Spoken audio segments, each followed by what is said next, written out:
परम पूजनीय महाराज जी के सत्संग सुनने के लिए हमारे चैनल को सब्सक्राइब कीजिए। राधे राधे। अमृतमय श्लोक है भक्त के लिए, प्रेमी उपासक के लिए यही जीवन है।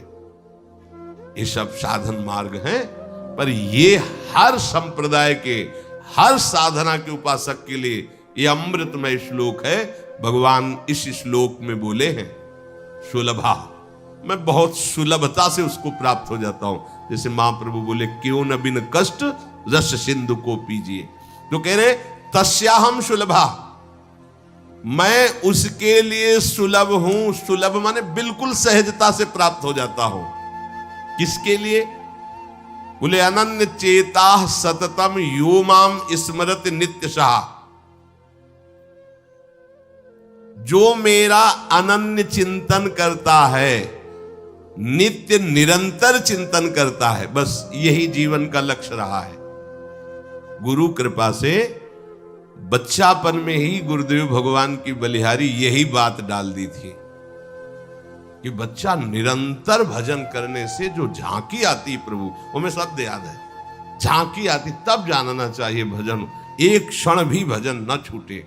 ये संस्कार अगर कहीं भगवान की कृपा से और मार्ग का गुरुदेव उपदेश करते तो एकदम कोरा स्वभाव था वही पड़ता, पर भगवान ने जहां जैसे पहुंचाना होता है वैसे ही, जैसे सन्यास मार्ग में भी थे तो हमारी निराकार में रति नहीं थी, गंगाधर भगवान शिव के रूप में आ सकती थी। अब हमें पता चला कि क्यों नहीं होने दी निराकार में, क्योंकि रूप में ही लाना था उनको कृपा करके, इसलिए निराकार में आसक्ति नहीं होने दी। फिर उनका सारा पहले विधान होता है। गुरुदेव भगवान ने ये पिताश्री से कहा, पिताजी आए और कहा कि ये लड़का बाबा बनना चाहता है स्वामी जी। वो आते जाते थे घर में, तो सैमशी में उस समय स्वामी जी विराजमान, तो उनका पाणे छोड़ जाओ, एक हफ्ता बाद ये घर भाग जाएगा, या फिर हम एक हफ्ता बाद मंत्र दे देंगे, तब जान लेना कि साधु बन ही जाएगा। फिर स्वामी जी जैसी आपकी इच्छा छोड़ के गए। एक हफ्ते जो है गुरुदेव भगवान ईंट ढोवाना, झाड़ू लगवाना, बड़े कार्य करवाना, और जैसे पेड़ा आदि आते सबको बांटते, हमें एक भी पेड़ा नहीं देते। शाम के एक बार भोजन की अनुमति पाल, 7 दिन तक चुपचाप शेष। फिर कहा अच्छा कल गंगा नहा के आ जाना, मंत्र दे देंगे। ठीक है, सुबह गए स्नान करके तो पंचाक्षरी मंत्र दिया, मंत्र दे के कुटिया में गए, फिर उठ के आए, बोले सुनो आओ एक बात कहनी। बैठे, बोले 12 मंत्र भी ले लो। तुम कहा जपेंगे कौन? बोले पहले तुम ये जपना, लेकिन ये रखे रहो, आगे काम आएगा। हमारी समझ में नहीं आ रहा था कि मतलब मंत्र 2 क्यों दे रहे हैं। ये पहले से भूमिका तैयार थी वृंदावन की, हमें पता नहीं था। 12 मंत्र भगवान श्री कृष्ण का, पंचाक्षरी मंत्र सबसे पहले दिया। बाद में पता चला कि ये बीज तो गुरुदेव ने ही पहले बो दिया था कि जिस मार्ग से घूम के जाना है। वो कह रहे थे कि बाद में तुम्हें पता चलेगा, वो बाल्यावस्था थी, मेरी मति गति वहां तक पहुंच नहीं रही थी। और जपे हम पहला ही, जपे पहला ही, बाद में जब भगवान शंकर ने इधर, तब हम मुझे समझ में आया कि बीज तो गुरुदेव भगवान ही अंदर से बो दिए थे पहले ही। ये कृपा गुरुदेव भगवान की हुई कि चित्त में बैठाल दिया कि निरंतर चिंतन करना यही सन्यास है, यही साधना है, यही भगवत प्राप्ति का स्वरूप है। गुरु कृपा से पूरे जीवन भर एक बात रहे कि हम कभी 1 सेकंड के लिए अपने आराध्य देव को ना भूले। पूरे जीवन भर इसकी चेष्टा गुरु कृपा से करते। अन्य सब बात थी साधन की, पर बात उसमें प्रधान ये थी कि भूले ना। जैसे हम गायत्री मंत्र भी जप रहे हैं नैष्ठिक ब्रह्मचर्य में, तो गुरु के द्वारा दिया हुआ पंचाक्षर मंत्र लिखा हुआ है, बार बार उसे देख रहे हैं, अंदर से देख रहे हैं, गायत्री मंत्र चल रहा है। बड़ी कृपा रही है, मन को भागने के अवसर नहीं मिले। अनन्य चेता सततम, इसीलिए हम आपको फिर कह रहे हैं, बहुत जल्दी लाभ लेना है तो इसको डबल पटरी में फंसाओ। यह जो एक मन बहुत ठोर कर कह कर उसने सच पायो, बहुत जगह नहीं लगता है कि एक प्रभु में लगाओ फिर संसार में, प्रभु में ही 2 जगह लगा दो। बड़ी चतुराई से फांसा जाता है।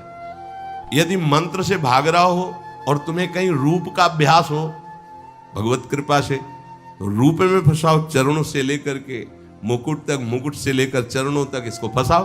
पर यह कठिन बात है, रूप आना कोई साधारण बात थोड़ी। तो डबल नाम में फंसाओ। जैसे कल कहा था कि शरणागत मंत्र चल रहा, राधा लिखे है, राधा बार बार, और शरणागत मंत्र जा कहा जाएगा। तो जब गायत्री जी जब करते थे अनुष्ठान पुरस्चरण का, तो सामने पंचाक्षरी मंत्र लिखा हुआ है और गायत्री मंत्र चल रहा है। अगर हम जरा सा भी चूकेंगे तो या तो मंत्र छूटेगा और या तो वो दृश्य छूटेगा। बिल्कुल मन को कोई जगह नहीं रखते थे, कोई जगह नहीं रखते। अनन्य चेता, ये बहुत बड़ी सिद्धि, बहुत बड़ा लाभ है कि अन्य कुछ स्मरण ना आवे। इसका अभ्यास आप कर लीजिए, फिर नशा तो ये चढ़ा देगा। ऐसा नशा चढ़ता है, ऐसा लगता है जैसे खोपड़ी घूम रही हो और उसके साथ मंत्र घूम रहा हो। ये ऐसे करो तो पका जैसा दर्द होने लगता है। एक एक नस नाड़ी मंत्राकार। न भोजन की इच्छा है, न किसी के देखने की इच्छा है, इच्छा रहित केवल मंत्र चल रहा है। तदाकार वृत्ति, मंत्राकार वृत्ति। अब इतनी प्रपंच की वृत्तियां फैलाए हो, इतना बहिर्मुख हो, कैसे बात समझोगे अंतर की। अनन्य चेत, भगवान कह रहे मैं सुलभ हूं, सुलभ हूं। काशी में प्रतिदिन ये होता, आज महादेव जी साक्षात आएंगे। सुबह से तैयारी हो जाती थी, आज महादेव जी आए। घाट में ही रहते थे, पंडों की छतरी के नीचे तपती हुई धूप, तो घाट में धूप ऐसे ज्वाला सी लगती थी, और छोटी सी छतरी, उसी के नीचे दोपहर रात्रि वहीं 2 बजे तक तो तपती थी फर्श। और 2 बजे के बाद स्नान करके महादेव जी विश्वनाथ जी पहुंच गए। बस रोज आज मिले, आज तो निश्चित। एक दिन इतना आनंद था कि आज तो बस आ ही रहे हैं, ऐसा आ ही रहे हैं। जैसी भावना करोगे, जा पर जाकर सत्य सने हो, सो तो ही मिले न कुछ संदेह। भयंकर जटाओं का बोझा ऐसे, इतना बड़ा हाथ में त्रिशूल लिए, देखा दोपहर में नग्न पैर से आ गए। अब अपने जो जहां पागल हुए उसको दिखाई, साष्टांग दंडवत। मौन, कुछ बोले नहीं उससे। हम तो बस वैसे स्तब्ध, जैसे कोई जड़वत। बाद में विचार आया इसका मतलब क्या था। मैं ही मैं हूं, दूसरा कोई नहीं। अलग से देखने की भावना मत करो, कण कण में मैं विराजमान। एक दिन भाई जी के प्रति बहुत आकर्षण जब था, एक स्वप्न देखा कि स्वप्न में हम भाई जी से पूछ रहे कि मुझे श्री कृष्ण की प्राप्ति कब होगी। इसके बाद की बात, भाई जी ने ऐसे चश्मा करके ऐसे देखा, राधा बाबा बगल में बैठे, और कहा जब श्री कृष्ण बन जाओगे तब श्री कृष्ण की प्राप्ति होगी। जगने पर, बहुत विचार करने पर फिर यह कि श्री कृष्ण बन जाओगे, भाई जी का तात्पर्य क्या था। तब समझ में आया, मन कृष्णाकार, बुद्धि कृष्णाकार, चित्त कृष्णाकार, अहम कृष्णाकार, तब कृष्ण साक्षात्कार हो गया। नित्य युक्तस्य योगिनः तस्याहं सुलभा पार्थ नित्य युक्तस्य योगिनः। नित्य युक्त हो गया जिसका चित्त प्रभु को छोड़कर किसी भी भोग भूमि में, किसी भी ऐश्वर्य में, किसी भी सिद्धि में। जैसे किसी को लगता है कि ये चमत्कार दिखाना, कोई भी चमत्कार दिखाना बहुत कठिन बात है। अगर भगवत दर्शन का लक्ष्य ना हो, भगवत प्राप्ति का लक्ष्य ना हो, तो कोई भी चमत्कार ऐसे करने में है कोई बहुत बड़ी बात मत समझ। बस ये है कि इधर अगर स्वीकार किया तो उधर गेट बंद हो जाएगा, इसीलिए पिट जाते हैं, गाली सुन लेते हैं महात्मा जन, लेकिन प्रयोग नहीं करते अपने भजन का, प्रभु के पास जाते हैं। ऐसा ना समझे ना कि वो चमत्कार पीछे घूमते हैं। केवल बस एक बात है कि अगर इधर लगे तो उधर का गेट बंद हो जाएगा। तो इतनी दुर्लभ बात बनने जा रही है, किसी को प्रमाणित करने के लिए कि हम महात्मा, हम भजनानंदी, हम चमत्कारी हैं, अपना गेट बंद करवा ले तो मूर्खता ही होगी ना। यहाँ क्या होगा, वाह वाह हो जाएगा, बस उसके आगे क्या होगा, फिर वही प्रपंच। तो ये जो ब्रज के महात्मा है, जो भगवत प्रेमी महात्मा है, जो भगवत प्राप्त करने वाले हैं, इनके अंदर चमत्कार के बाप की सृष्टि होती है। ये चमत्कार बहुत ऊपर होते हैं। ये नहीं सोचना चाहिए कि इनमें भजन होता तो उसने 2 थप्पड़ मारे भस्म कर देते। भजन का जानते हो, भजनानंदी का 2 थप्पड़ मारा है, तुम्हें निश्चित भगवान की प्राप्ति हो, तुम्हारा कभी अमंगल न हो, भगवान तुम्हारे परिवार को भी सुखी रहे और तुम आजीवन स्वस्थ रहकर पवित्र बुद्धि के द्वारा भगवान को प्राप्त। ये महात्माओं का बल होता है। महात्माओं के बल थोड़ी होता है किसी ने गाली दिया, मार दिया, जा भस्म हो जा। ये भस्मासुर थोड़ी होते महात्मा है भाई, भस्म कर दिया, नष्ट नहीं। साधुते हो न कारज, तब भगवान उनके अधीन होते हैं। ये चमत्कार ये न सोचो कि भजन करते होते तो फिर चमत्कार, या ये गाड़ी घोड़ा रुपया पैसा चमत्कार, ये पापियों के पास भी है। ये तो प्रारब्ध का खेल है, प्रारब्ध बदला, ऐसे से ऐसे हो गया, इनका कोई महत्व नहीं है। महत्व है नित्य युक्तस्य योगिना, तुम्हारा चित्त निरंतर आराध्य देव में युक्त है कि नहीं। किसी भी ऐश्वर्य, किसी भी भूमि, किसी भी पद का कोई भी संबंध, आश्रय, चिंतन नहीं। ये हुआ अनन्य चेता। जैसे पतिव्रता स्त्री का मन केवल पति के ही सुख में निमग्न रहता है, पति का चिंतन, पति की बातें, पति वो उसी में मगन रहती है। पति के सिवाय उसके मन में अन्य किसी पुरुष का राग पूर्वक चिंतन कभी होता ही नहीं। जैसे शिष्य का गुरु के सिवाय कहीं चिंतन नहीं होता। पतिव्रता पत्नी का मन, प्राण, तन सब पति के ही सेवा में, चिंतन में, मनन में। जैसे शिष्य का गुरु के ही तन, उनकी सेवा में मन, उनके आज्ञा के पालन करने में, एक एक चेष्टा गुरु की प्रसन्नता के लिए। कोई दूसरा इष्ट शिष्य का होता ही नहीं है। शिष्य का कोई दूसरा इष्ट नहीं होता।